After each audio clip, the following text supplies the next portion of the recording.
Так, ассаламу алейкум, приветствую всех.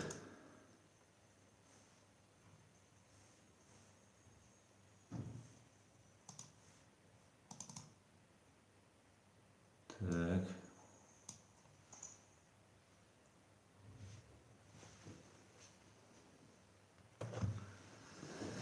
Ассаламу алейкум, всех приветствую.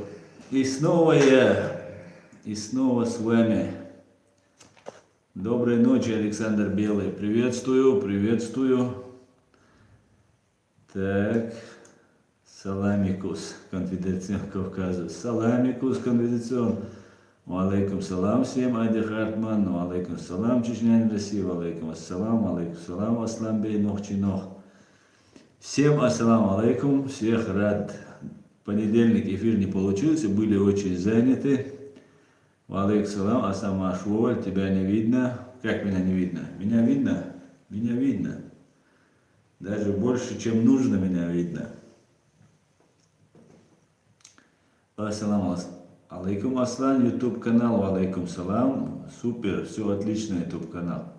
Алейкум салам, Машволь, Шеше, Машал Хиль. Ассаламу алейкум, хоми телефон, чахоусар хой. Чинхо говорит, алейкум салам, чинхо, если там разные набегут, ты сразу всех не гаси направо-налево. Надо людям объяснить будет кое-что.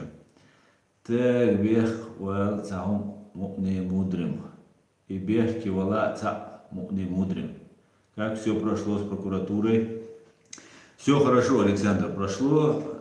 Александр Белый спрашивает, все хорошо прошло, дали хорошее место нам перед самым входом в Генеральную прокуратуру,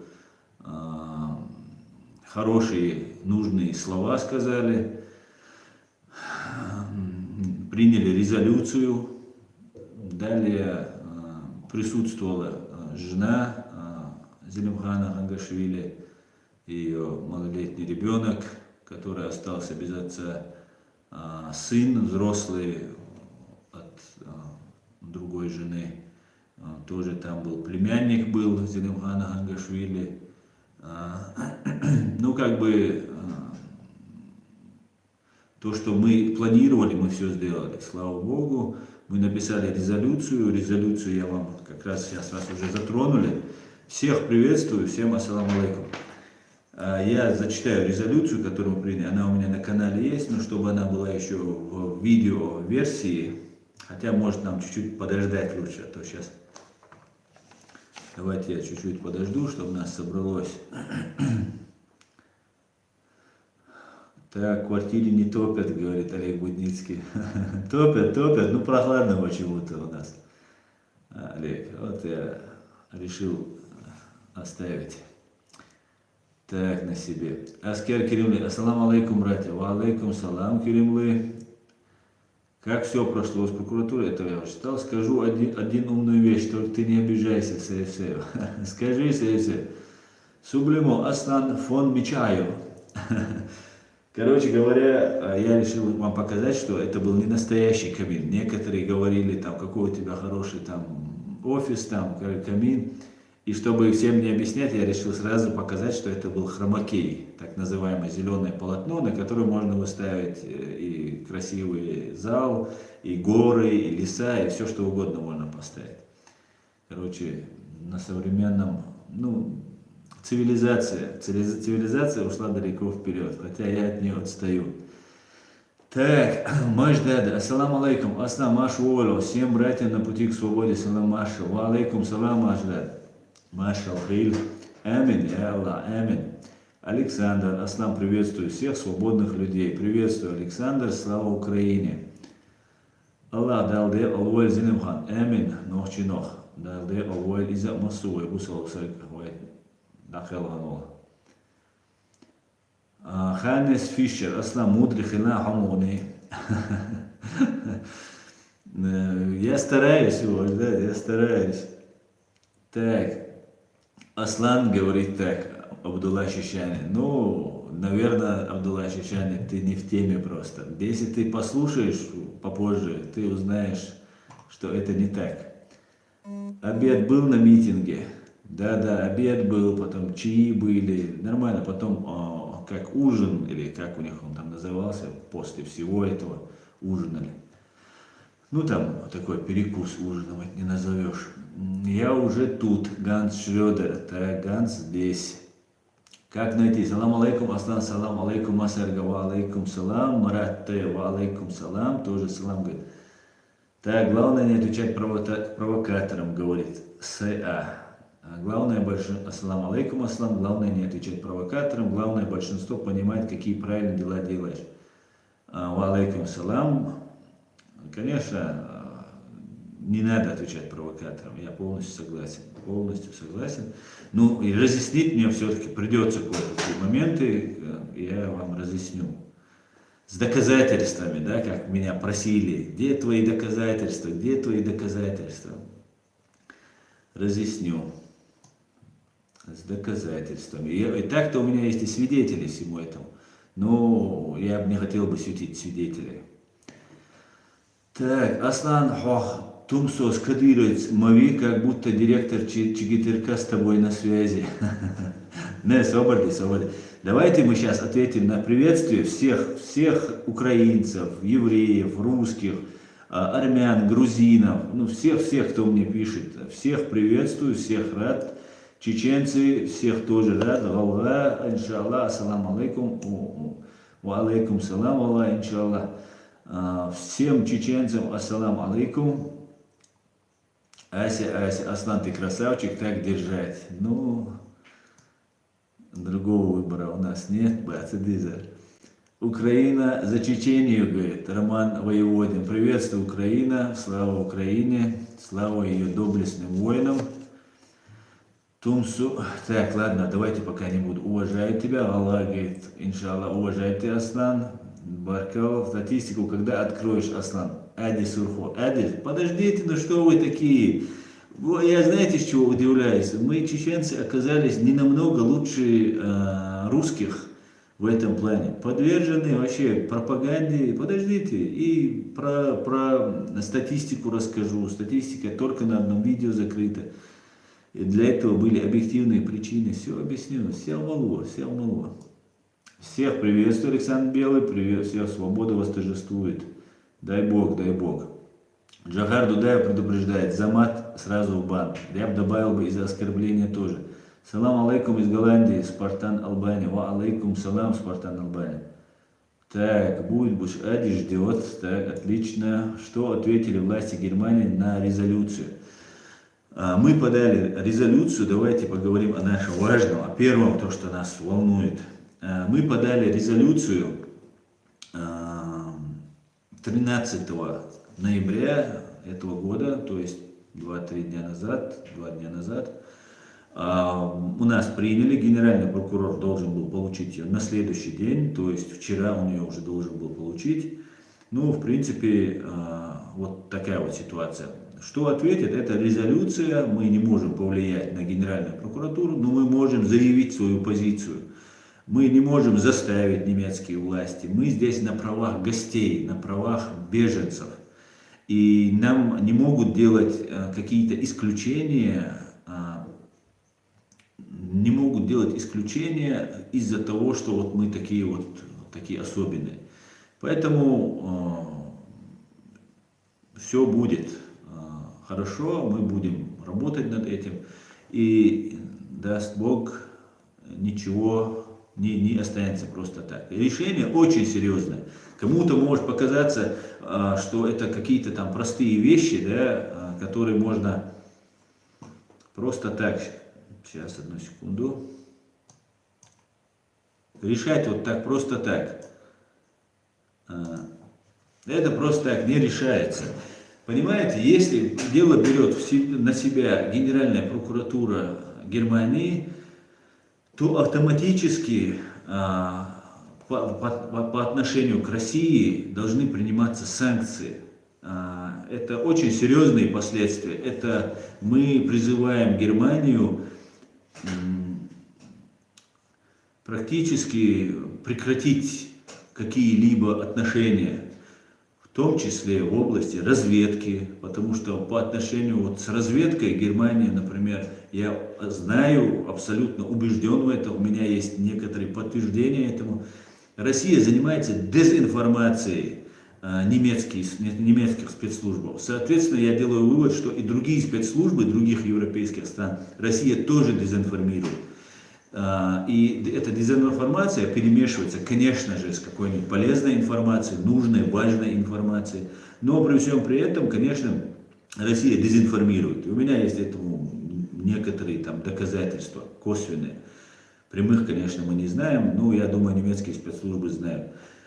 И это большой такой процесс. Когда мы делали первый раз митинг перед посольством Российской Федерации, в это время мы находились тогда на марше с Амином, там группой ребят.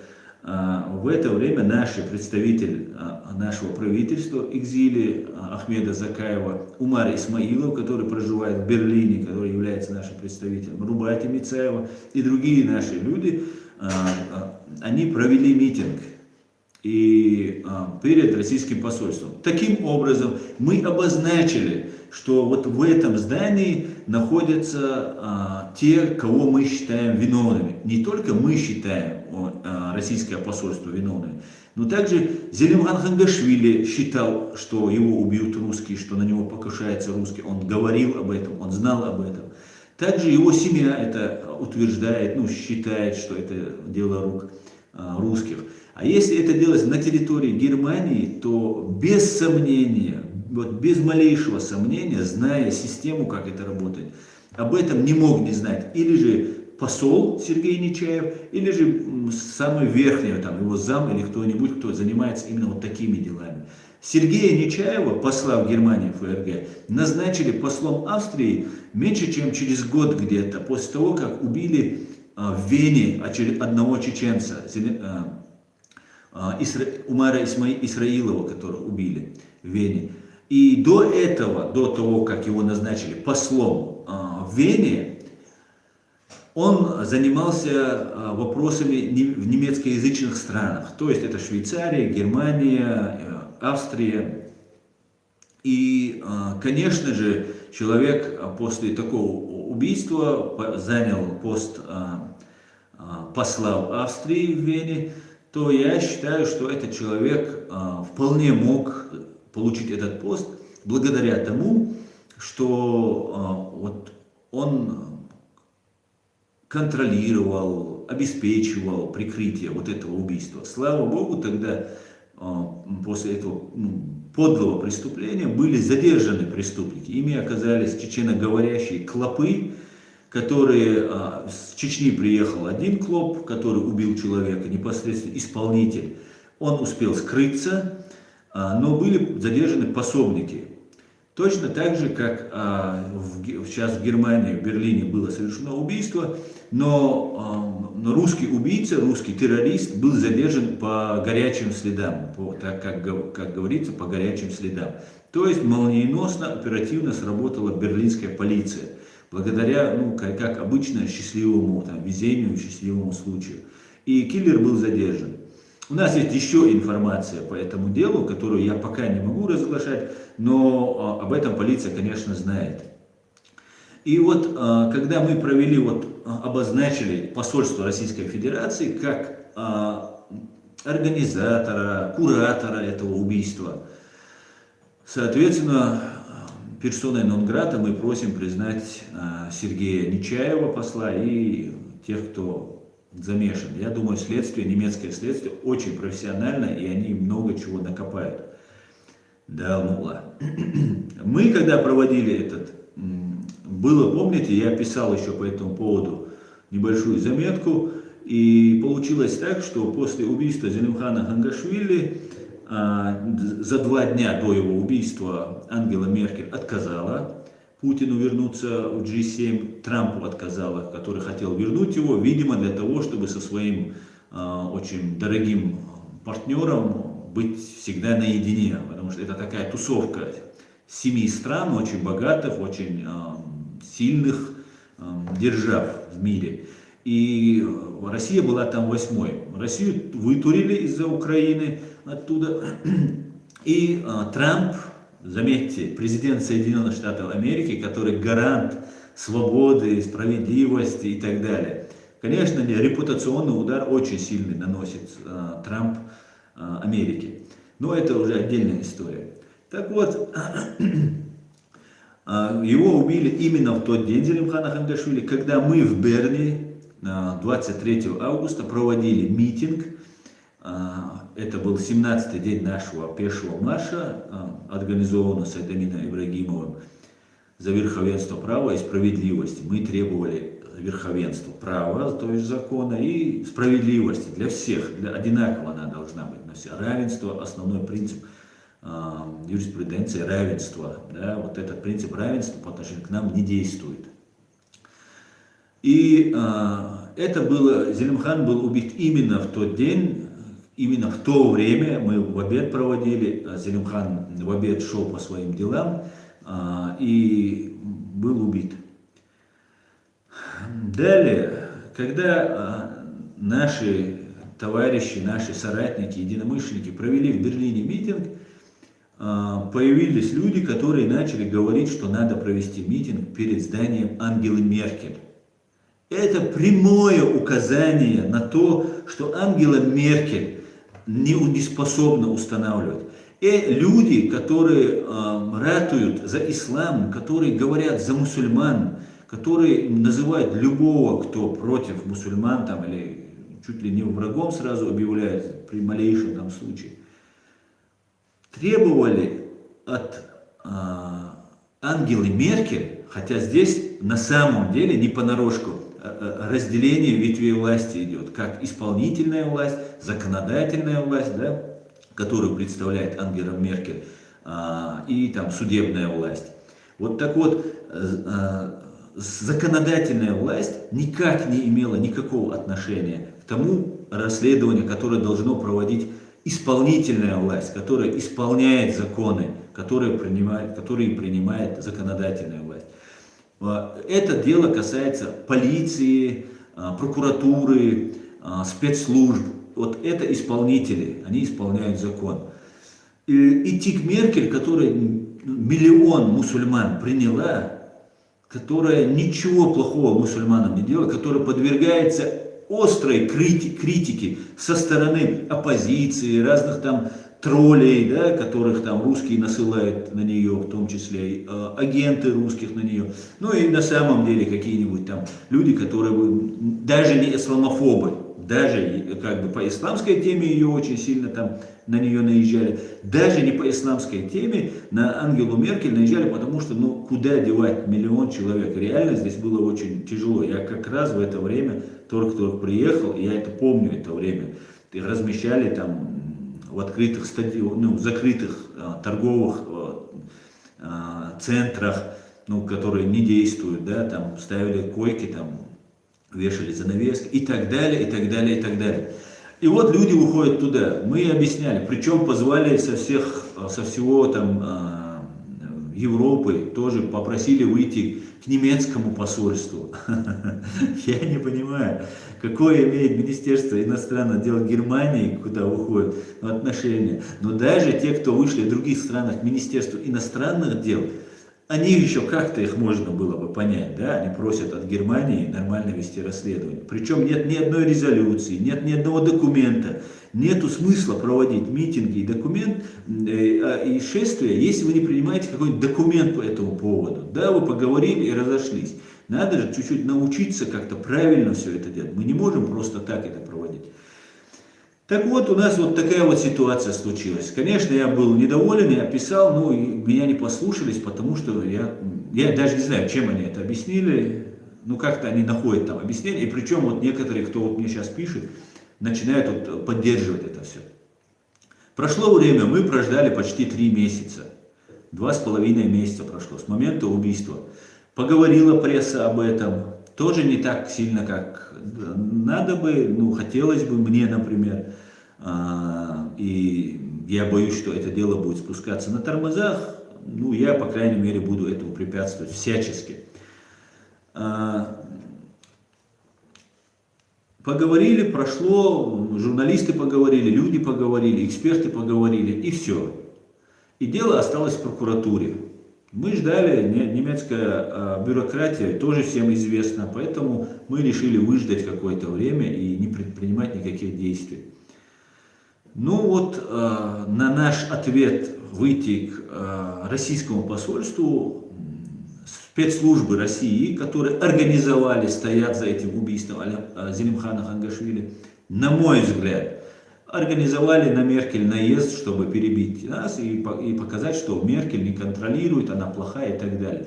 Это было вопиюще, это было бы смешно, если бы не так обидно мне, когда люди, которые абсолютно искренне выходят, те, кто выходили, я абсолютно уверен, большая часть людей, которые выходили на митинг перед администрацией, зданием администрации канцлера Ангелы Меркель, были искренни в своих побуждениях. Они вышли там за Зелимхана, потому что вот их там позвали. Там были организованы бесплатные обеды, были организованы, чтобы привлечь побольше внимания. Даже в Сирии там один человек очень хорошим русским языком и в чистой военной форме, с маской, закрытое лицом, обязательно всех позвал, сходите, пожалуйста, там, и так далее, и так далее.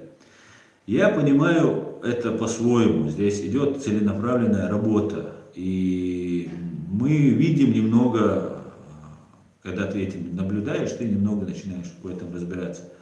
Так вот, сейчас, когда мы организовали, против нас решили тоже предпринять. Об этом я, конечно, расскажу попозже. Сейчас я хотел бы зачитать резолюцию, которую мы приняли, чтобы она была в видеоформате. Итак,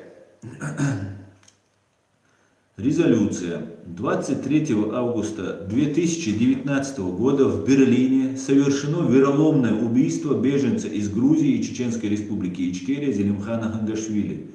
Убийца был арестован немецкой полицией по свежим следам. Им оказался агент российских спецслужб, некто Вадим Соколов.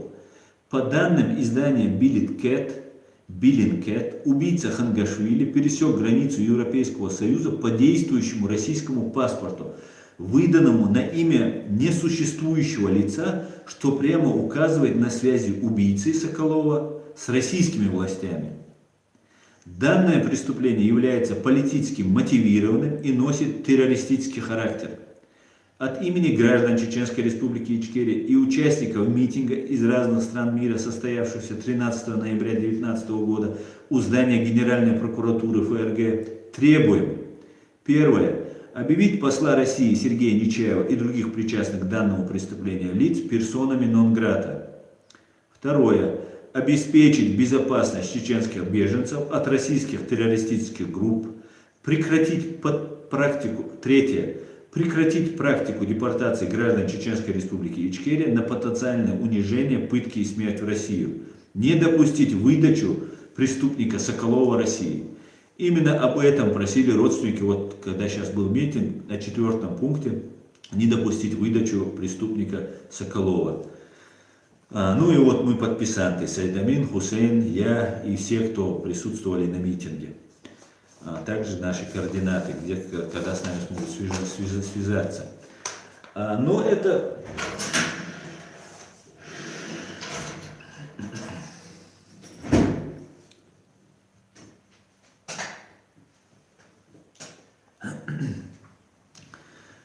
Вот такая вот ситуация у нас произошла. Вот мы провели митинг. Очень всем хочу сказать большое спасибо. Баркалдере из Хульмасана. Туда мы звали всех, звали и молодых тоже. Нам не хватало молодежи. Ну, молодежь почему-то у нас предпочитает отсиживаться. Вот когда кого-то бьют или драка, мы можем через несколько стран проехать, да, чтобы поехать там. А вот когда надо выйти на митинг за убитого нашего брата, за убитого защитника нашей страны, вот, к сожалению, вот, туда не приезжают. Грузин, к сожалению, тоже не было на этом митинге, хотя было бы очень хорошо, если бы грузины тоже пришли. Была одна женщина, которая там присутствовала, и, в принципе, вот в этом ограничилась наша поддержка. Семья Зелимхана Хангашвили была, и вот друзья были, знакомые были, и вот ну, мы там были тоже. Наше дело заявить нашу позицию. Конечно же, мы это дело оставлять не будем. Конечно же, мы продолжим нашу борьбу. И неважно, чего нам это будет стоить, каких там провокаций это нам будет стоить, каких там потерь это придется там пережить. Мы знаем, на что мы идем, мы знаем, мы уже взрослые люди. И, конечно же, нам надо объединяться, да. Вали цедойч и рацедойч. Так, давайте я перейду к вашим вопросам. Так, Дух Свободы задонатил. Да, Алсадоль, Дух Свободы. Надо писать вопрос Дух Свободы. Когда ты донатишь, надо писать. Так, еще были донаты. Если это как бы заведено отвечать, именно если на донат, отвечать нужно на все вопросы, я не спорю, но вот если человек донаты засылает, он хочет, чтобы его зачитали. Юлиус Якимовичус. Юлиус. Приветствую, Юлиус. Спасибо большое. Баркала за донат. Напишите вопрос всегда. Так, Сейв задонатил. Аслан, народ просит статистику. Сейв, ну давай не забегать вперед. Подожди, все я вам сейчас все подробно расскажу. С доказательствами, со всем и остальным. К сожалению, в связи с нашей сложившейся ситуацией, я вам не могу привести свидетелей, которые там были, посадить их рядом со мной, чтобы они рассказывали. Ну, конечно же, вам я предоставлю доказательства, которые будет достаточно просто нескольких секунд, и вы поймете, какое давление, на кого мы оказываем. Так, Аслан, мы тут между собой общаемся. Хватит общаться, все слушайте меня. Я же вам рассказываю очень важные, необходимые нам вещи. Вы это должны запоминать и распространять. Мы должны понять, что Россия должна ответить за это убийство. Россия не получится так, что если мы за это не будем акцентировать внимание, Сергей Нечаев будет продолжать трудиться на благо своей террористической организации дальше, будет убивать нас дальше. У нас не будет никаких прав, нас будут высылать. Да, мы прекрасно знаем, как нас высылают. И Зелимхана Хангашвили сделали исламистом не просто так. Это не немцы сделали его исламистом. Они на какой-то информации не может человек просто сказать, что вот это исламист, и сделать его из-за того, что у него борода или он там где-то воевал, не делают человека исламистом. Значит, была информация, которую любезно предоставили вот именно те службы, которые являются сами террористическими организациями.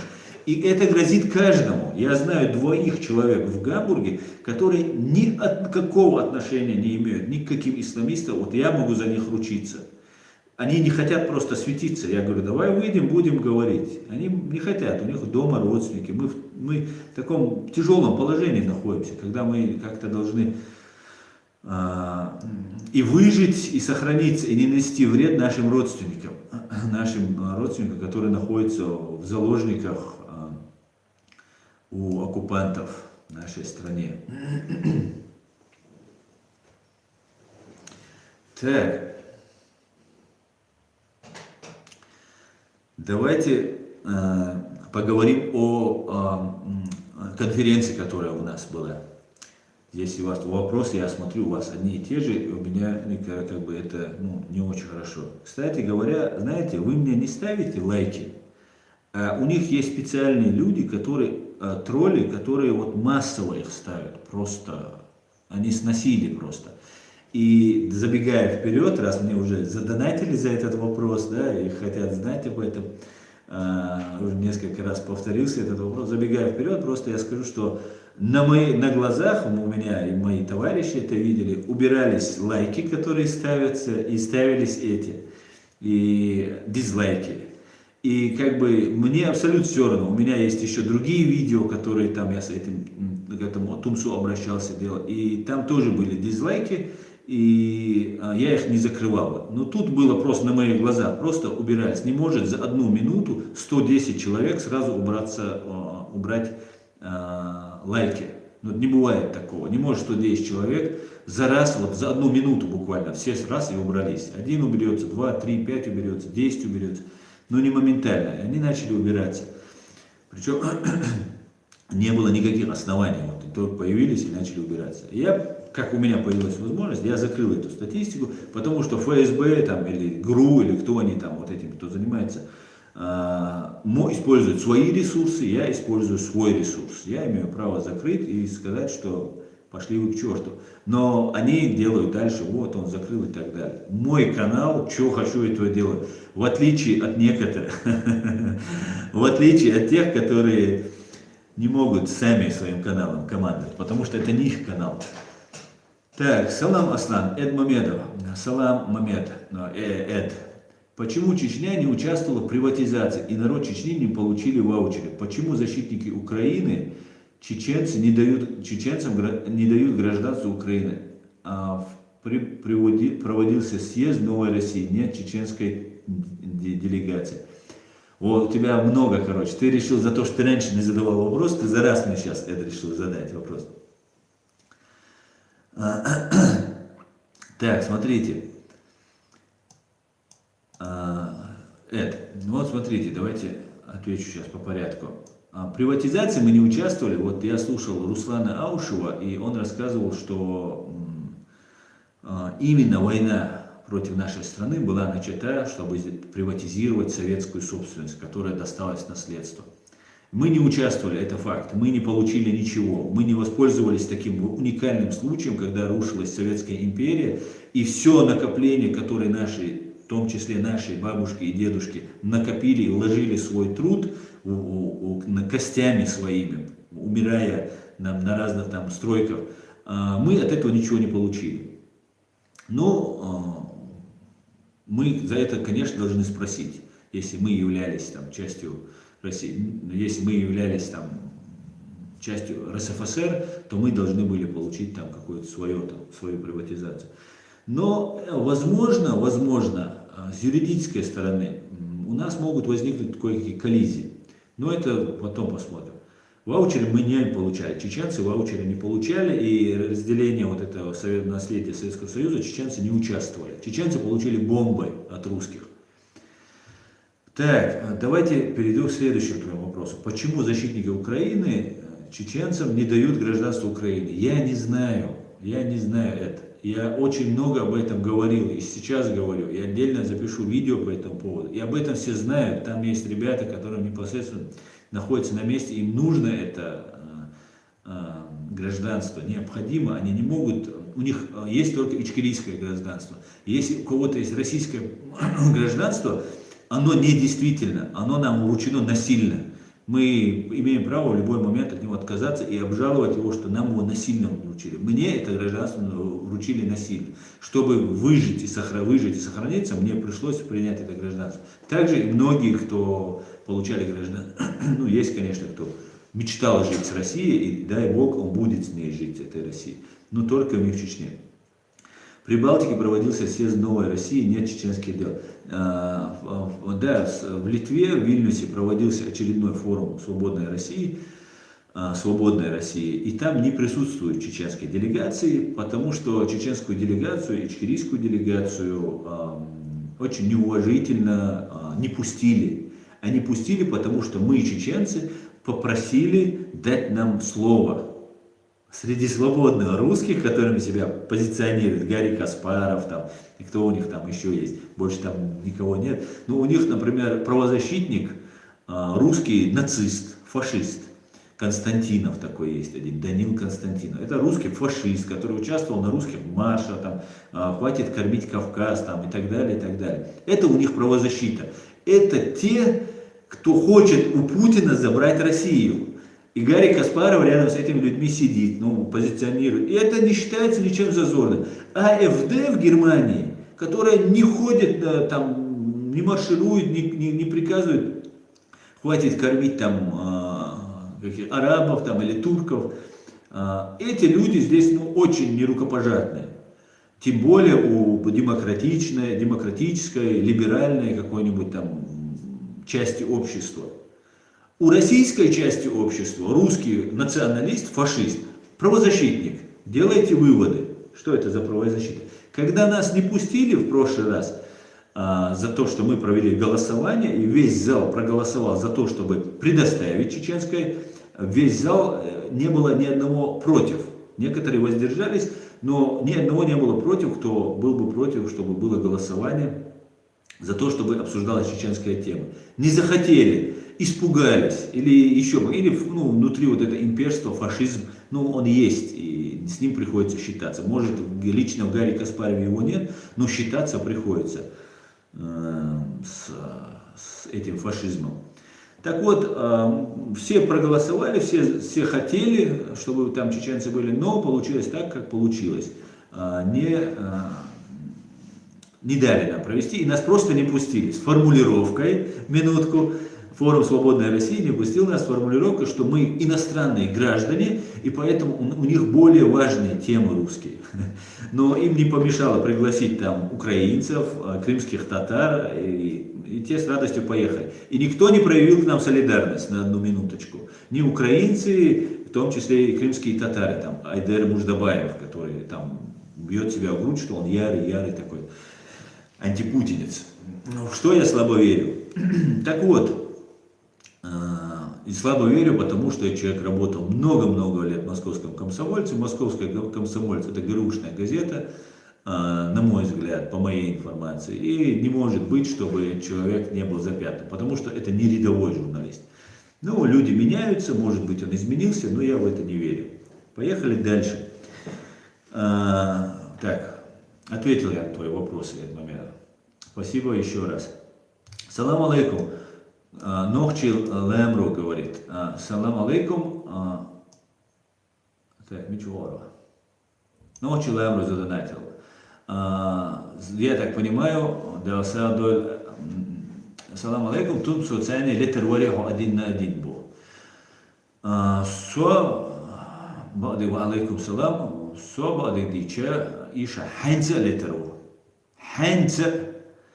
Но лит эрвалюац, массу оскорбить сайкум хальчи, конечно же, если нужно будет, конечно, сум бедовать, он будет говорить, тумсо. Тем более это очень нехороший вопрос ты задаешь, но я ответил тебе на него.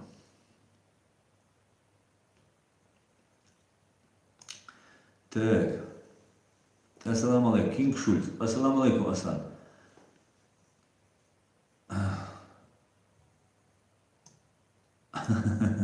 Кинг Шульц мне пишет. Ассаламу алейкум, Аслан. Тебя открыто обвиняет Тумсов в сотрудничестве с кадыровцами. Ты публично можешь дать клятву, что это не так? Этим ты поставишь мат многим. Алейкум салам. Конечно, я могу публично поклясться, посмотрите мои видео, у меня много видео, где я их там, и Кадырова, Рамзана я 1 на 1 вызвал, когда мне тут один написал, мастер спорта, по боксу, мастер спорта, прозвище, хаула, латвас, тюнгатин, варидега, лотереи, майрали, но и тут и дальше. Летер дуаем. Та проблема очень давно. Соват Кадыровец. Сделать чего соват. Делать чего оправдываться. Да и думаешь, что Кадыровца хож хакельч. Сунюхи был и на ости, тац был чайным. Это хич, тян хуа эла олшна боин. Цунех сошен юхиво и тервацер. Цен юха филер силах ичли шусо суахцахум дел сюки хумам хангердал ишхерер но соцан уйцан хич тустелч хумхилч соцандас шен юхи уйтервацер цандас сюхибу. В первую очередь Хусейн Исхайном сутервацер. Тут делач элмоши шумдо ацахицу аздешлега шумгушду сюгер худелла суни эл просто алиш то что асага сахани я не хочу я не могу говорить что не гергалоди сцевица цусагдинумом да Кадыровец уи салам луш вастлоши вистлуш вастлоши цангороде ашу дугузаев тагороде ашвац но трангича салам лур хал хамавеня тац хабар тхилла но все закончилось Şu gergalnak boğuçlu şu Kadyrov çunuka. Ya Kadyrov çunuk abolçak salam çaluşlu yılşdu şu şerdeşe. Я и тумсу бо матикал храхшалил шкана гергална боч ценера гаишнику сацитсек салам целуштен взятка целуш я царц вопрос решится деш лелу. Бу олаш иштум твой цадим ой левой. Хюца бо у нас адучнам сокит шкит уреш. А шахматит сватирю и сватирю аса дадул дельче давайте тогда я говорил в прошлый раз на чеченском языке. Но мне опять начали меня обливать грязью, не только меня. Я выходил, когда на эту дорогу, я взрослый человек, да, я уже сформировавшийся со своими взглядами человек. Я не 20-летний пацан, который там на эмоциях, там, на гормонах выскочил и что-то делает. Я взрослый человек, я понимаю, куда я иду, что я делаю. И я это не сделал бы, если бы я не видел бы, насколько ужасно это положение моего народа, насколько в тяжелейшем положении мы находимся. И когда вот в это я влез, я понял, что оно еще хуже, чем мне казалось. И но вот люди говорят там разные вещи, и приходится отвечать на эти вещи. Мы ни в коем случае не одобряем ни кадыровцев, ни других кого-то, кто способствует. На этом канале много видео.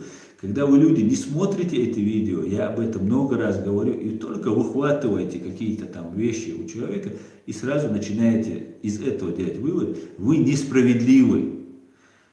И вот сейчас мне приходится сидеть, вам это все рассказывать, и как будто, получается, я оправдываюсь. Я не хочу оправдываться, понимаете? Я знаю, что я делаю. И если бы я не знал бы, я бы здесь перед вами не сидел бы. Многие же не хотят сидеть, правильно, вот здесь. Кто лучше меня это может делать. Они не сидят. Они могут только критиковать, они могут только говорить, они могут только, извиняюсь, болтать.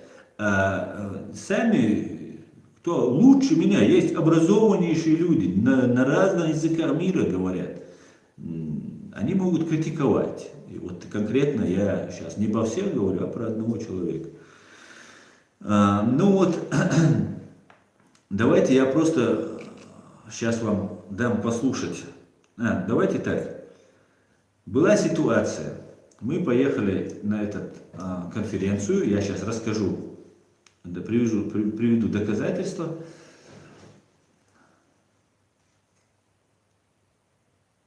Так, это я, Аслан, подождите, вот этот племянник мой, который прикидывался моим племянником, и тут начал мне там мне писал, я его заблокировал. И я его тоже тут заблокирую, потому что этот человек меня оскорблял. Было много оскорблений. Те люди, которые улыбаются мне в лицо, оскорбляют. Но этого я не видел, только вот тут он мне писал. Но вот начал меня оскорблять. Ну, это ваша, конечно, возможность оскорблять. Это, в лицо вы так не делали вы себя. Так, Асланбек говорит, Аслан ишсу самоуверен, амел мади склопы праздничарна, улли вода цеше, хожан цен, дуор духа, садуор душе, хожан цен, садуор духа. Делас, сун ценюк, я нормально нахушу. Опять же, соца защищать дешь вачу. Азиот ахабу, уэкам заложниках ду, ценюк разный нахбу. Ценюк и хабюш, ценюк и таболуш, дупу нахбу, уэ цанохчи ду, уэ дик далишош дать. Вот о чем мы говорим. Это не значит, что человек, даквели, квартбах. Нет, подождите. Квартеться Бог, здесь надо хладнокровно разбираться. Здесь очень все сложно, это не так просто. Вот давайте я сейчас про конференцию расскажу и что было. На конференцию меня пригласили в Фейсбуке, где у меня есть. Я подумал, поговорил со своими братьями, товарищами, соратниками. Поговорил, мы приняли решение, что мы проедем. Совет поддержал эту идею, и все наши ребята, которые там были, поддержали. И кто не смог приехать, тоже поддержали. И поддерживали нас все это время. Мы поехали. Первый день мы пришли на конференцию, очень было интересно все, было очень так захватывающе, мы большой делегацией, нас было ну, там, около 9-8 человек, 9, по-моему, нас человек было, и мы начали вести работу. Как обычно конференция работы ведется. Во-первых, там есть панель, но это была не наша конференция, это были люди, которые вот, ну, сами организовались. Организовал это мемориал, форум русскоязычных Германии, это Игорь Эйдман, мемориал там был, Александр Черкасов, ну и так далее. Так вот, вот эта ситуация была нам очень важна и очень интересна. Так как мы были, вот я только что рассказывал, на форуме «Свободной России» в Вильнюсе, увидели либералов русских, мы решили увидеть русских, русскоговорящих правозащитников. И на самом деле там было получше, чем на форуме в Вильнюсе, на форуме «Свободной России». Там были люди, которые говорили правду, некоторые не до конца говорили правду, ну, видели по-другому, некоторые лгали. Ну и это тоже интересно, потому что мы должны донести правду. Там были иностранцы, открывал МИД Германии, МИД ФРГ, представитель от МИД ФРГ, там сказал приветственное слово, он немного посидел, ушел. Ну и вот мы находились там и очень плодотворно поработали. Первый день нам сорвали, практически вот с обеда, конференция началась с 11, где-то, ну, с часу, с двух уже была сорвана, у нас там были разные там моменты, и после этого мы уже под конец чуть-чуть еще попытались поработать, ну, и даже неплохо поработали, но вот все равно были моменты, короче говоря. Так, сейчас одну секунду, я тут гляну туда.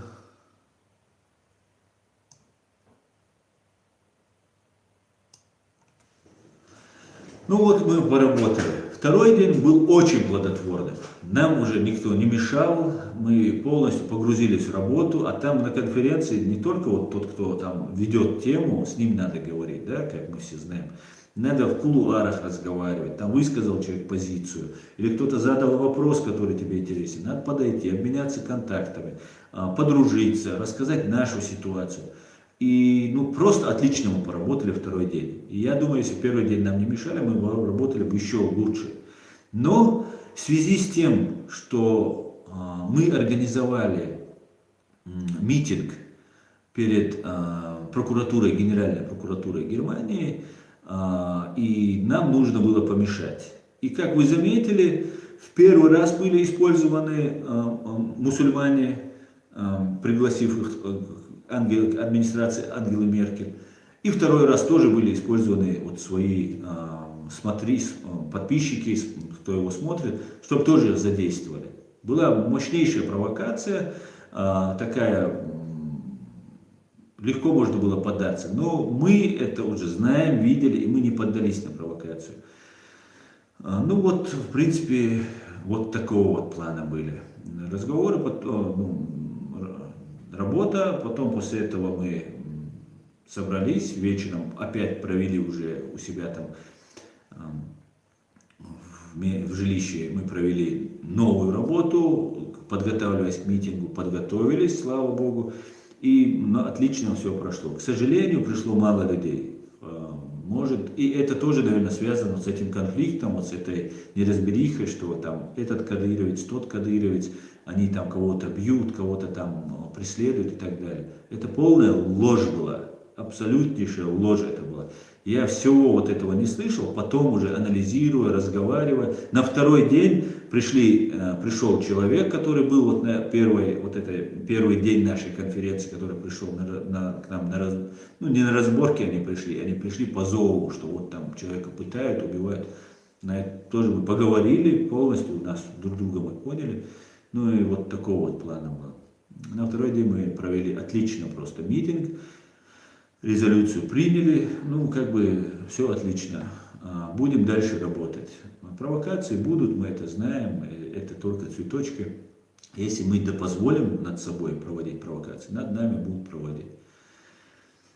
Так что вот сейчас я чуть почитаю ваши вопросы, и тогда уже перейдем к основной теме. Так, Нохчилэмру задонатил. Канал Хил Дигдухо Иштволш дальше Инхитам Бойлхо. Далсеадой нашего Нохчилэмру. Далсеадой Хаарча, Далсеадой Лерейс Хуйль. ويقدلوا ويديردوا ويتحنسدا يخلخردوا سيقدوكشنا باغر تعدوغي هردوغي وجدوغي مدودي تدودي تحنا دا إد شو حدا حكيتن وغوشي دوش ألا искрая шканал париж хули когда много пары набираются я буду говорить по-русски потому что там уже говорили по-русски и много раз поэтому я буду говорить теперь по-русски чтобы все понимали о чем речь.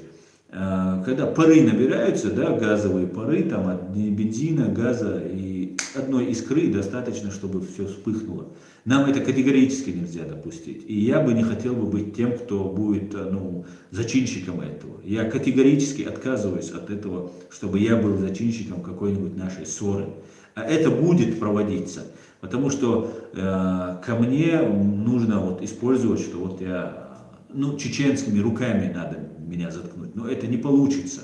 Даже если они пришлют киллера, я утверждаю, что это сделал Путин и ФСБ, и ГРУ, российские спецслужбы. Я утверждаю, даже если это будет с большой до пола бороды, то непосредственно они пришлют ко мне, чтобы замолчал я. Это 100% делает Россия, Путин и спецслужбы России. А то, какой будет исполнитель, это полезный идиот, это будет искренний, верящий, что он попадет там куда-то, если там что-то сделать, или там за деньги это будет делать. Это мне не столь важно. Я считаю, что непосредственно рука, которая направит, только это. Потому что я сам мусульманин. Я верю в Бога так, как никто не верит, может быть, из тех, кого они мне пришлют. Можете меня как угодно считать, но то, что я верю в Бога, это вы не знаете лучше меня. Поэтому мне бы не хотелось, чтобы они прислали такого человека. Я бы хотел, чтобы это был русский. Так, я проговорился. Они теперь пришлют обязательно не русского. Так.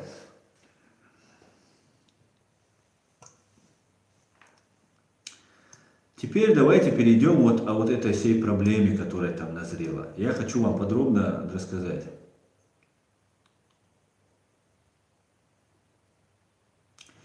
Оманкант, Аслан, я наблюдал за твоими видео, где ты разъяснял о провокации с братом замдиректора, и лайки под видео урезали. Думаю, что против тебя очень активно активизировались коллеги замдиректора, работающие здесь. Может, они работают там, они, может, работают там, но это с помощью интернет-технологий все это делается. Я именно поэтому закрыл, потому что против меня открыто начали применять эти свои тролли. И это дальше будет применяться. И, мы это знаем, мы знаем, куда мы идем, на что мы идем. Поэтому мы будем, конечно же, помните, как в фильме, в этом гостинице я начальник. Я взял, отключил. А он не может отключить, потому что это канал не его, канал ему не принадлежит. Он не может убрать видео того парня, который туда пришел и чуть было не совершил провокацию. Туда пришел парень, он его уже назвал, кстати говоря, слил человека, который пришел за него заступиться.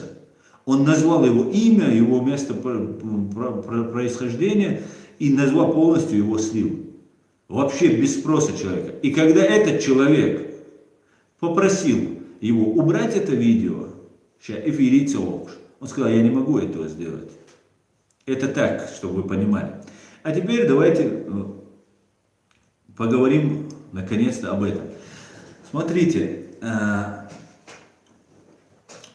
ситуация была следующая, что мы ущемляем, да, потом уже пошла информация, что мы избили. Потом пошла информация, что кадыровцы избили. Кадыровец, естественно, 10 человек причем. 10 человек кадыровцы избили бедного мальчика, бедного пацана. Пацан с меня ростом, с такой харей, такие пацаны, города брали в нашей стране. в его возрасте, да, Маусар Бараев, например, или там Шамиль Басаев, или кто там еще у нас были, кто руководили, были очень молодыми. Ну это ладно. Так вот, смотрите, я вам сейчас покажу видео. Мы ни в коем случае не наезжали на этого человека. Когда мы там находились, этот человек говорит, он не видел, чтобы не отвлекать и так далее. Когда мы находились там, он все это время сидел. Он к нам не подходил, вот этот Мухаммад Абдурахманов, он к нам не подходил, он сидел там на той стороне, в самом конце. Мы сидели с левой стороны, там в двух рядах, по-моему, там по 5 человек, по 4 человека нас было. Ну вот на этой стороне мы сидели. И мы никому не приставали, ну есть и есть, ну пришел, да, мы правозащитники, понимаете. Было очень интересно наблюдать, когда вот этот человек, который хотел спровоцировать, которого Тумсо сделал звездой сейчас, этот человек мне сказал, Волу Дугузаева, Летвой. Он пришел к правозащитникам, на конференцию правозащитников, и предлагает пойти драться с Дугазаевым, как будто я должен показать ему дорогу, как пройти, или он не знает, где там, как доехать, там, в каком он там городе живет, Дугазаев. А с Валу Альча на этом разговор у нас закончился. Валу, да, худижду, ты кажешь, Валуиск, правозащитник, Валау, ночью мадуевой, я айдош, да, спровоцировать. Царях доу цадаль, ты гду, царц доу цадаль, потому что царц доу цадаль, огу адильдар. И в чем бадык дича. Да, это сейчас по порядку все расскажу. Так вот, вот этот брат Тумсо Абдурахманова, Мухаммад Абдурахманов, мимо нас, вот мы стоим, вот он между нами проходил. Не мешал там, туда-сюда были разговоры, чтобы не мешать там. Ничего подобного. Ни с Сайдамином он не поздоровался, ни с кем, которого потом он говорил, что он очень уважает уже перед людьми. А так он не подходил никому. Не здоровался и не подходил. И к нему подошли, наш человек подошел, один к нему подошел и сказал, Хауна Вистхалитамович, давай поговорим. Надо же поговорить, Тумсо обвиняет меня в лицемерии, там его брат обвинял. Прямо в этой толпе он заводил эту толпу, провоцировал и тоже говорил мне, ты лицемер, там туда-сюда, выкрикивал. Ну, паническое, конечно, было поведение, но человек, право, явно провоцировал. И с ним начал выходить вот один человек из нас. На что он сразу же взял телефон и сказал, в музее, чтобы вы понимали, с правозащитной конференции в музее на самом туристическом месте. Там бить невозможно при всем желании. Ну как это можно бить человека при всем желании? И выходит, он звонит своему брату и говорит, меня собираются бить. Они меня сейчас будут бить. И начинает истошно кричать. Этого вы не услышали в эфире. Это не показал вам этот деятель. И они уходят. Я сижу в зале. Как все, мы сидим в зале, я сижу. Ко мне сзади наклоняется мой друг и говорит, тут в интернете ужас, что творится. Короче, Тумсо убивают, этого брата Тумсо убивают. Ну, чуть ли не убивают, он говорит. Я встаю, выскакиваю, выхожу, двоих, которых с нами нету, я выхожу, где что, смотрю, разговаривают. Я вышел на улицу. Что случилось? Он говорит, они говорят, мы его хотим успокоить. Он наводит такую панику. Прохожие, туристы, открыл, рты стояли, смотрели, что он вытворял. Мне под нос телефон сувал, у тебя глаза на выкате, там, да ты это, ты то, ты лицемер. Бред полностью. Человек явно хочет на что-то нарваться. Я вижу ситуацию, я говорю, ребят, пойдемте. Хадилол, я говорю, давай, хузар. Вот когда человек идет за тобой, заходит обратно за тобой в музей, заходит и идет за тобой, давай, аулилу, убери телефон, не нагнетай, ты что делаешь? Мы поняли, что с этим человеком разговаривать невозможно. Я моментально понял. И те, которые раньше с ним вышли, тоже поняли. Разговаривать невозможно. Бить никто не хотел, наезжать никто не хотел. Потом, когда уже спровоцировали, когда уже вот этот разговор начался, начали разные там грубости говорить. И та грубость, которую они там затронули по поводу того, что речь шла о кадыровцах, об иллюзионисте шла, если он будет наезжать, а ты сделал бы то же самое, иллюзионисту задал брат этого Тумсо, задал вопрос одному из наших. И он сказал, любой человек, ты говоришь, что такой историю, я не знаю, что это значит, это выражение, и это было предъявлено. Нам говорили, что гордеш, что короче, туда-сюда. Мы зашли в Дута, и там опять он шел за нами, я сказал, давай, куза, улил, да, паник, шмаях, куза, одна, зулам, дешу, провокация, шу. И он, короче, за нами пошел. Вот стали нос-нос, там, пустим, не пустим, и он отступил. Мы зашли туда, и он потом за нами снова зашел. Вот все, что было. Никакого наезда, никаких угроз, никакого убийства, ничего не было. Абсолютно ничего. Теперь я вам покажу, что на самом деле не было. Многие не слышали весь этот разговор, и мы не записывали этот разговор, так как у нас не было ни желания, ни возможности это все записывать. Но они все записывали. И благодаря тому, что они записали, появились аудиозапись есть. Как с ним разговаривает один из наших парней, который с ним вышел, когда меня еще нет рядом.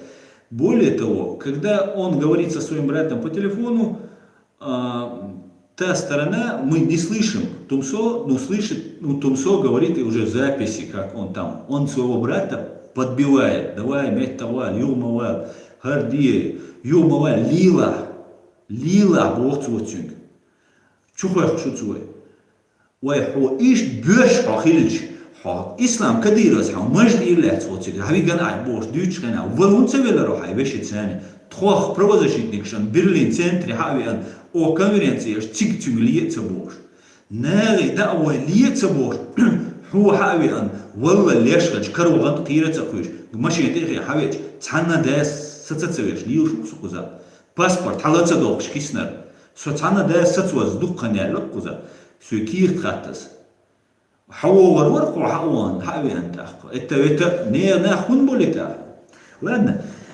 Смотрите, что было. Одна из фраз, которые они не смогли, не услышали и не вырезали. А вырезали они очень много. Сейчас я постараюсь найти быстренько.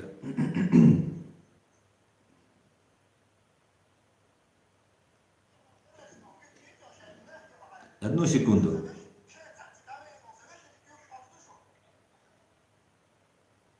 Сейчас я тут надо найти.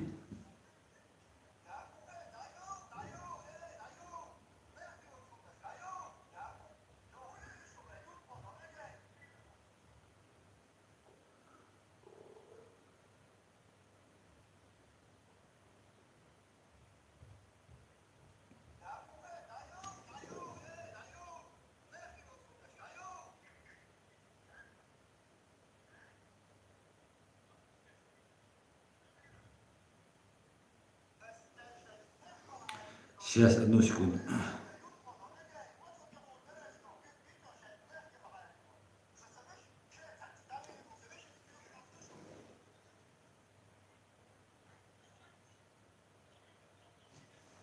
Опа, вот она. Смотрите, чтобы и вы услышали, я поднесу телефон, что там говорит, потому что это не слышно, поэтому это осталось в кадре. И поэтому было, как разговаривают наш человек, заметьте, их двое. Эти двое человек могли бы спокойно этого брата побить, если нужно было бы, хотя их провоцировали. Но они знали, что они правозащитники и никуда, никакой драки участвовать они не должны.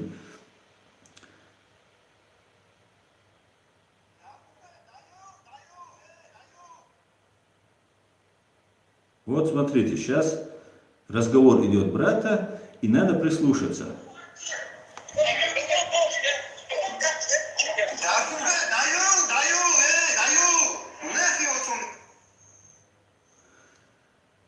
Смотрите, чтобы вы еще раз прослушали, еще раз включу. Там он быстро говорит и далеко слышно. Этот что-то говорит, Мухаммад Абдурахманов, и ему человек отвечает, а ты давал, хюкума бог ждать, а ты давал ему говорит.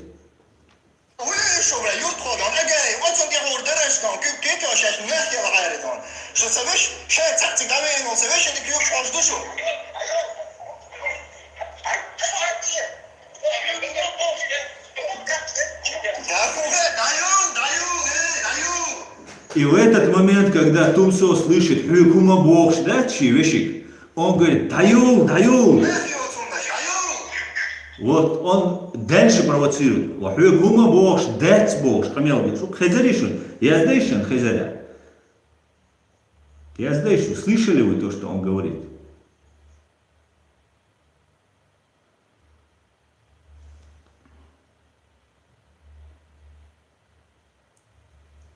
Германия, слышал. Хезер, да, я слышал, да, я слышал. Вот еще раз.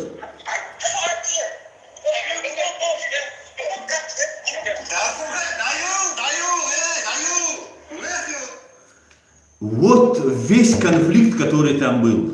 Вот из чего исходил весь этот конфликт.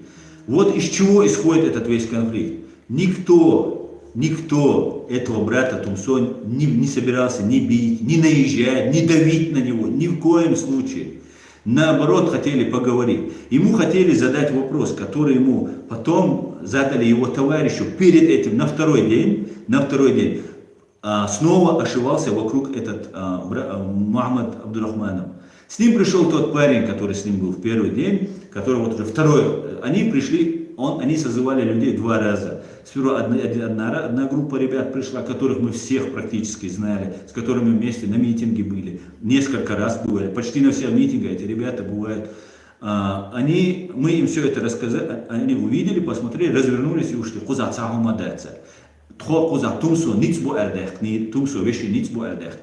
Они сразу развернулись и ушли. Потом, когда мы уже сидели, мы досидели, потом надо после работы видео снять, взять интервью, поговорить, еще что-то сделать. Мы вышли на улицу, стояла большая группа ребят с длинными бородами, кто без бороды, группа ребят стояла. И никто к нам не подходил, они не знали просто, потому что избитого никого не было. Потому что их позвали, как они нам потом сказали, нас позвали, потому что брата Тумсо избили кадыровцы. Они говорят, если бы о вас так сказали, мы бы вам на помощь пришли бы. Нам без разницы, кто ногчучун, водадайкан, кадыровч, я читаю. Вот из этого всего был высосан этот конфликт. Вот из этого вот это все было вот выдумано, потому что завтра у нас должен быть митинг, который очень важен для нас и очень нежелателен для России, если это дело уйдет в Генеральную прокуратуру. А мы будем добиваться, и мы сделаем все возможное, и нам плевать, кто там будет. А кто пришел к нам навстречу, эти ребята, первые вообще ушли, потому что мы всех их практически знали. Вторых я не знал никого. Вот кого я увидел, по-моему, я там никого не знал. Когда эти пришли, валлахи, освиценул из провокации, йошу икнак цюрки. И цаоцек, гилхав, дош, ураганмаватцика, ах, доуца диш, твои, доу, да меткмабат, доу да ихилляри, доу да иетта, шигар бахнаш дилитан ши бетан долаца деш волцун вешин о иттан хирмайер цао шхена то ет решчляри то доуда решчляри хави ан доуца деш шей багар ца өз дошца долиш гилкер дошца долиш хабахкан бол кегич нага о му доққардарцац до тоқир де лабуш дит вот тоқирлук келч то огнер де эрадер бадацер. Да, очень не хотелось конфликта, очень не хотелось. Ну и те, кто пришли, и мы им сказали, асхаттар ашулилдо. Мы вышли, а для чего? И его асаламды. Ашулилдо, шугуда дайхкампус. Ишт куза, дакуй сичит, а он не надо меня, не бахаш сам двицаль. Или цаму. И аншаллах дина, югави, цутумсо, вещи на халга, шадика подробно. И дари, ищ дари Бож, дицер. Дари Бож, что Тумсо ваш подтверждает. Но в Берлине цигбех канчаном, хашуны, мухиларис. Потому что они думали, что мы, кадыровцы, избили брата Тумсо. Есть технологии по нагнетанию, по психологии. Там, у него, может, на самом деле какой-то приступ нервный случился, но это было запланировано.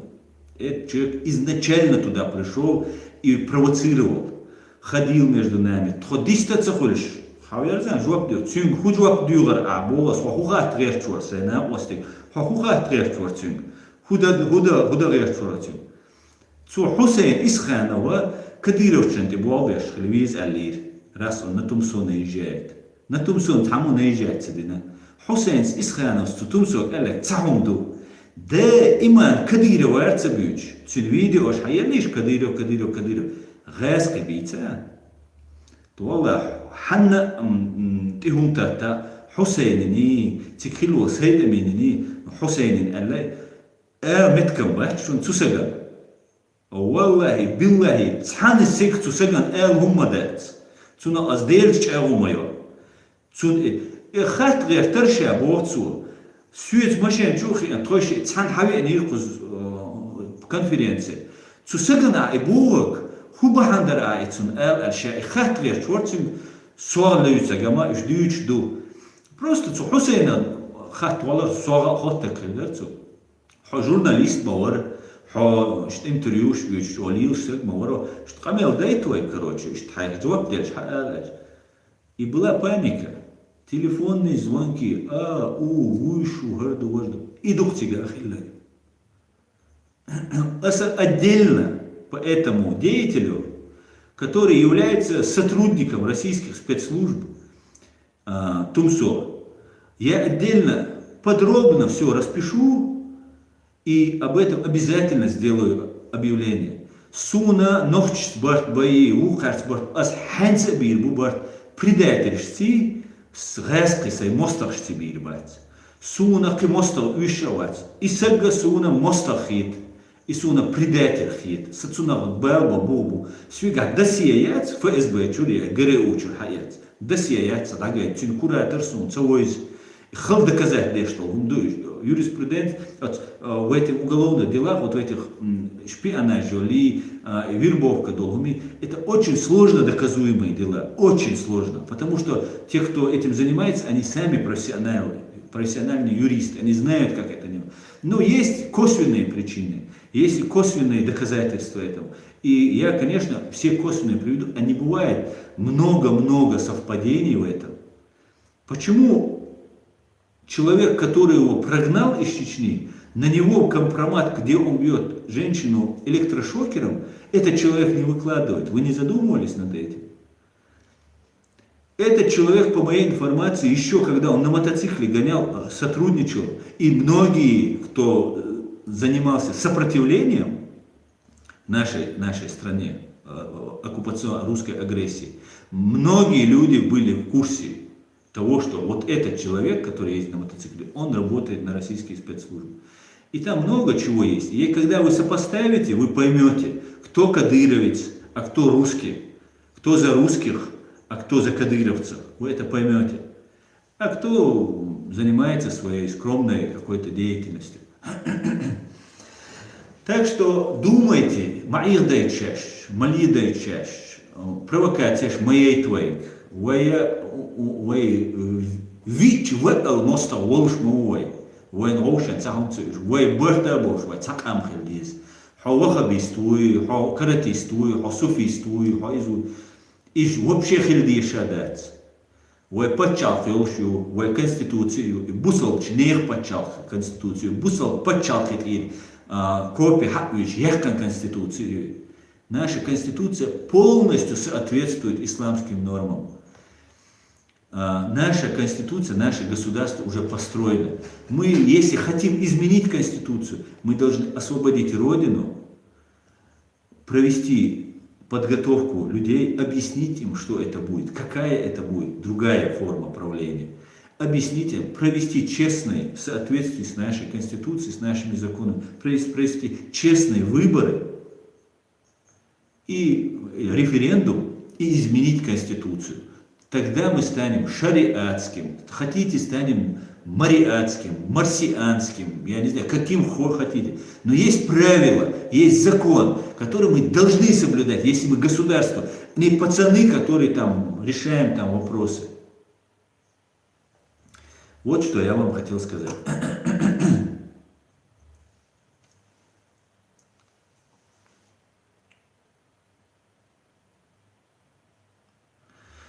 Так, давайте я отвечу на ваши вопросы, я заговорил вас.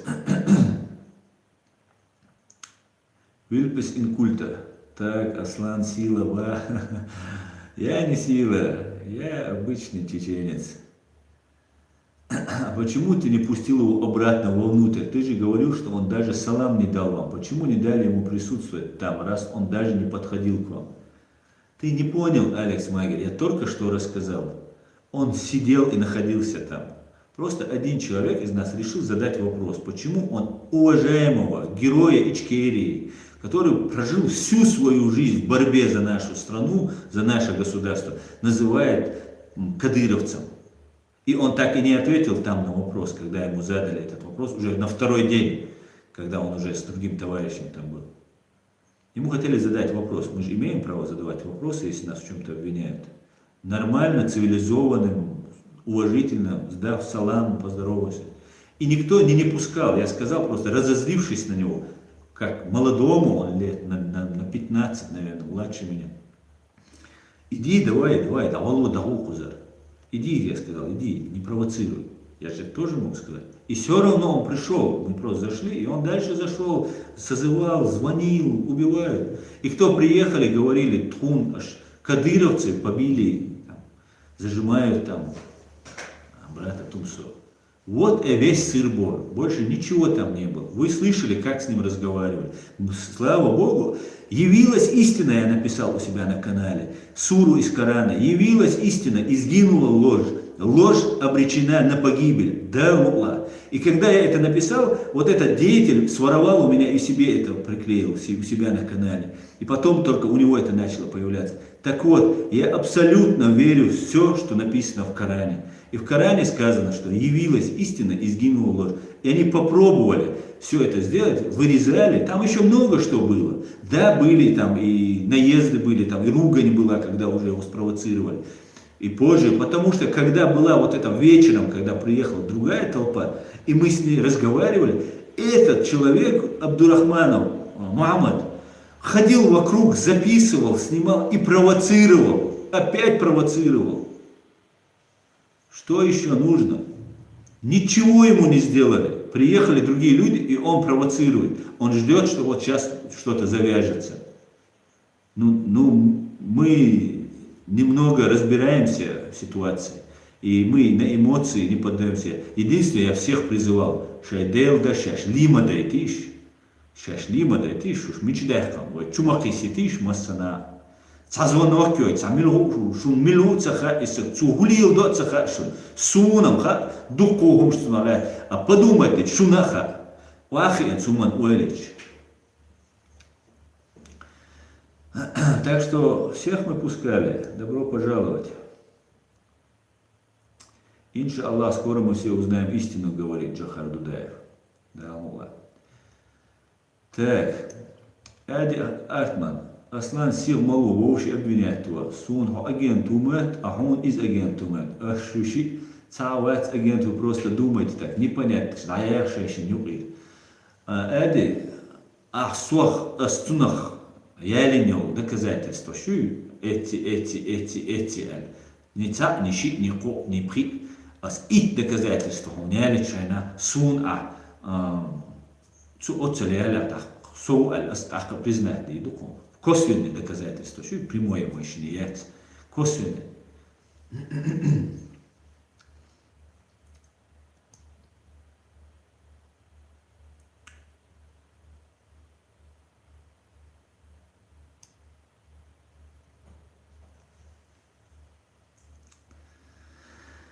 Хусейн говорил Богу, так, задонатить Динасон, да, Дуэль, дух свободы. Разумный человек должен знать, что Тумсо провокатор и что он закатил истерику.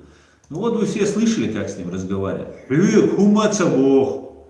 Это просто невероятно, что, потому что он тихо говорит, не услышит.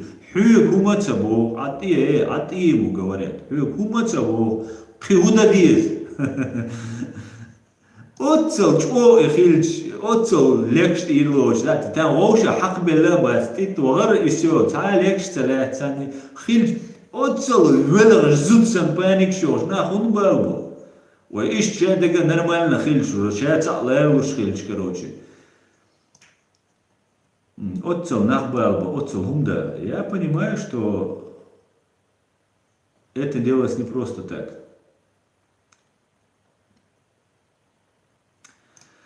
Так, давайте перейдем к вашим вопросам. Какое мнение у Саид Амина теперь о деятеле? Расскажи, раньше же он дружил типа с ним. Чужие деньги задает вопрос. У Саида Амина Нагима кардинально изменилось мнение. Об этом он говорил неоднократно. Он был очень удивлен, потрясен. Саид Амин очень благородный, чистой души человек. Саид Амин верит всем. И когда некоторые вещи мы приводили, он говорил: Сявмалу, не спеши, соборди, разберемся. Ну, конечно, если у Саида Амина появились подозрения, и он в этом убежден, то ни один человек его не составит изменить это мнение, и никогда у Саида Амина не будет хорошего отношения к этому человеку.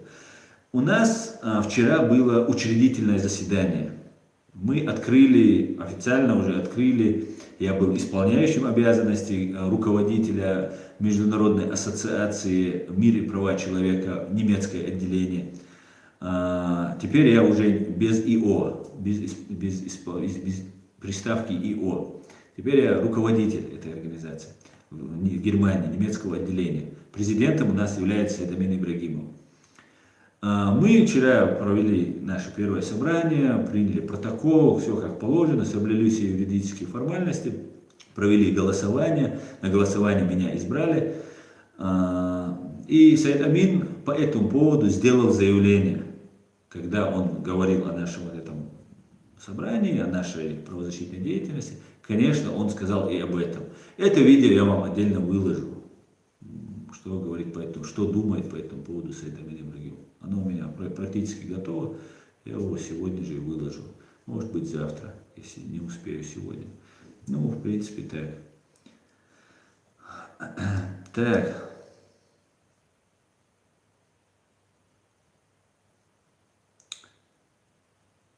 Саид Амин хочет, как-то безербо ок Европе болды. Саид Амин хочет, Хиль как-то безербо ок Европе был 90% ночи, а Шортик назвал его шайкой. Да, шайки там, секта там и так далее. И что он дух, короче.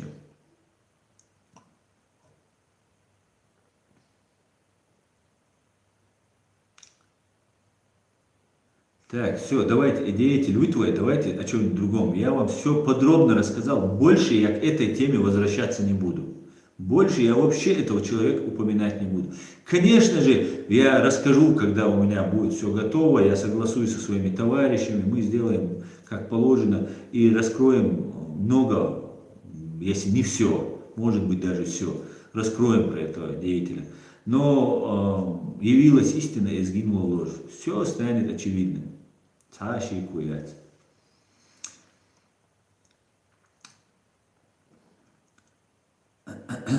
Так, Тор 57, 74, 89. Аслан, раз Тумсо такой верующий мусульманин, почему он не уважает старших из ханов Закаева? Это же не принято ни в исламе, ни в чеченской Адате. Нет, более того, этот человек вот своих вот этих истеричных выкриков через слово говорил слово, которое говорят люди, которые много матерятся. Такая связка ее иногда. Мля говорят, для говорят.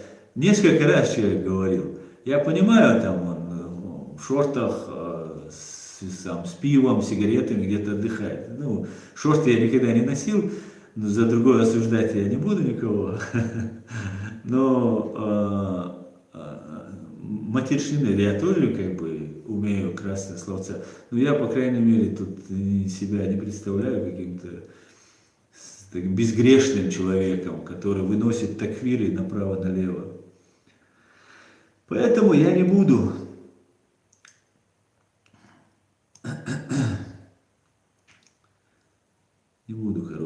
о нем говорить. Я все сказал, я по этой ситуации я всем разъяснил. Вы слышали сами, насколько на него наезжали, тем более, сколько его избивали там, да. Мы пытались успокоить этого человека. Они пытались. Я вышел, я не так сильно пытался, признаюсь честно, успокоить. Я просто видел ситуацию. Я сказал, все, заходим обратно, парни. Надо виклаш.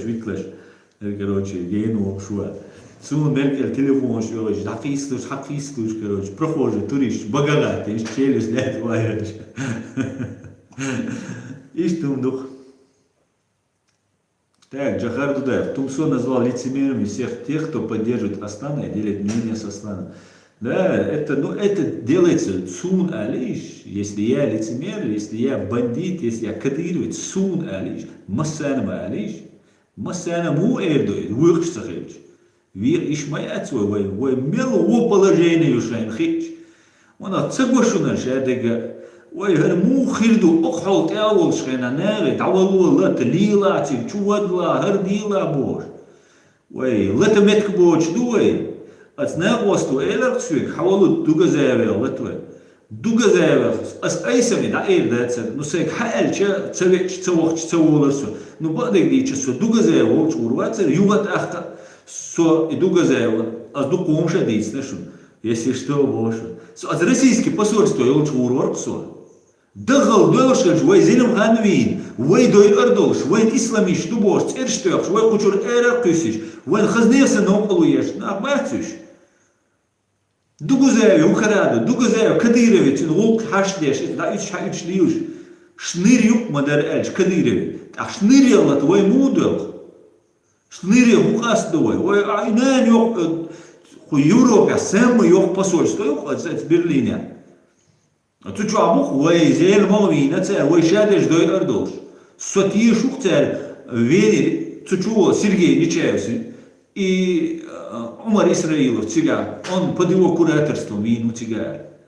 Цун хавайтан вай хуза, соуц да хуза, чад хуза. Дальше еще было дакирит. Чахца далита. Видимо, Германия очень важная для них. Сунда иштум душун, делдаши ойл. А суне язеш берши уши, цац берше глупый бу, цац берше на эмоции бу, цац берше, ну что это причины ушхи бу, со там мажец, цавиз, очки, что если кунзал бу, шусо я какие причины ходить, цавиз ценсо. Духа берш трольшву. Тудела вайта духар белш болма бой кенти вежери ижери шайдели поемарида швай цагамдар со цанница тхо сун бойш болна со лилшвол со юхи болна валлахи ба цанница доудиш цанница вич вот алмоста моуэн вич виссел кидуку бу виссел а му худует свой рошен, му дует свой. Вот асса эльсуик самотиве сюр ма элла ма ситтез митинг я бош на ты бой. Хара вожа короче иштунд элара уштунд элара. Хорен инсан жвак маделлас.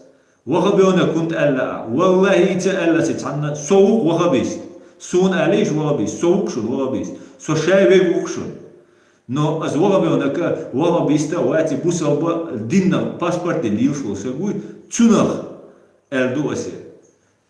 Цудбеха бешбах из потому что вот этим подначцу ему элер дагдошун дицен. А вот он сказал это сурт я эс и боште. Осай лицемер эльше дегесен эльшес. Ю элер притворяться деш лиуш. Ца провокатор мовы. Провокатор, шибол, сегмовый. Все, короче говоря, киас и уйцер вачун, шайдел даша дигар дукшик просто. Сюк и хирмави сен ущел информации. А сачуйлар ютунах, дальше тут я бол беша, бу биля, бу китнах, бу шайол информации. Сюк хая ит. У кого есть информация по этому поводу, сюк цац хая это информация. Хая это рил шаю. Просто илма дайтиш. Илма дайтиш. Просто ларлойш. Хит бехнаш ирцебайтер. Дейл ахитамц. Адекватный. Хазгарчал. Нохче рилка. Бештер хадехнаш. царь шейгер умаца далитер, тхоцайгер хундаққа хайсер, тахцун дерцун доуцахилер. بعد ديج إيتا ورتي وينك تو إيلر شا تمسو ديلا تعجب ويلي إسلاميرياتي ويلي نايغل يقريواتسو فيديو دا يقري دام تاسي يقريو Иштум душум кенти. Тогда у нас осталось пара минут. Давайте я отвечу.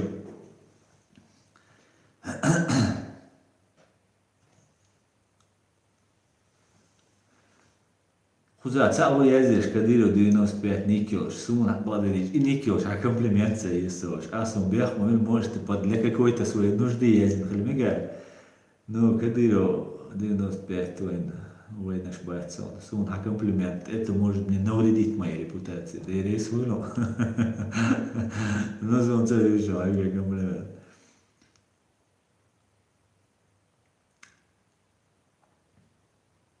Народ не обмануть, Зарина, Германия. Народ не обмануть, за это не переживай. Да, Алмула, Зарина, да, Алмула.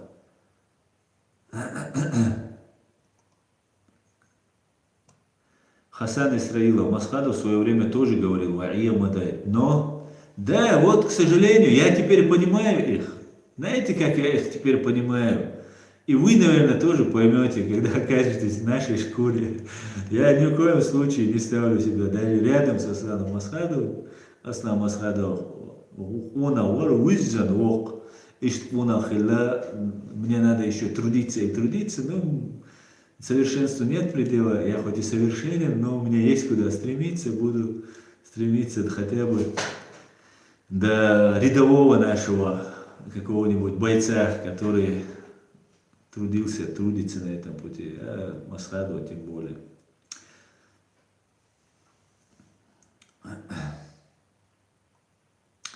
Так, Нохчино, Аслан, сделай эфир Закаева. Да, Мула, сделаю. Ну, видишь, вот с этой ситуацией сейчас я не хочу никого привлекать. Я не хочу, кто хочет, сам скажет по этому поводу. А чтобы втягивать, это не тот уровень. На каждого агента, на каждого провокатора засланного, если мы будем реагировать, то мы никуда не дойдем. А Закаев, это вообще, я блогер, я правозащитник, я не политик, я говорю все, что я думаю. Я говорю так про Россию и русских, как ни один политик не скажет. Я называю русский народ по большей части фашистским народом. Я называю Россию фашистской страной, ФСБ террористической организацией. Политики такого не скажут. Потому что они думают о своем будущем, и так это правильно, а я не политик. И я буду говорить то, что я считаю правильно, и то, что не нарушает закон. Я буду говорить так. Что я смогу доказать? И что дух? Мы уже 1,5 часа говорим. Зачитаю Маждадовский один комментарий. Валлахи, Аслан, догдет ворсо насчет этого инцидента, но сейчас я спокоен. Да, абсолютно, Маждад, абсолютно. Цаун дачу. На ровном месте просто ажиотажен умдаре. Цутяваса, амел надежду, да и рейс слышен. Ассаламу алейкум. Спасибо всем за внимание. Всего самого хорошего. В понедельник 21:00 по Берлину будет следующий стрим. И я уверен, он будет очень интересным. И всегда с хорошими новостями. Ассаламу алейкум. Всего самого хорошего, спокойной ночи.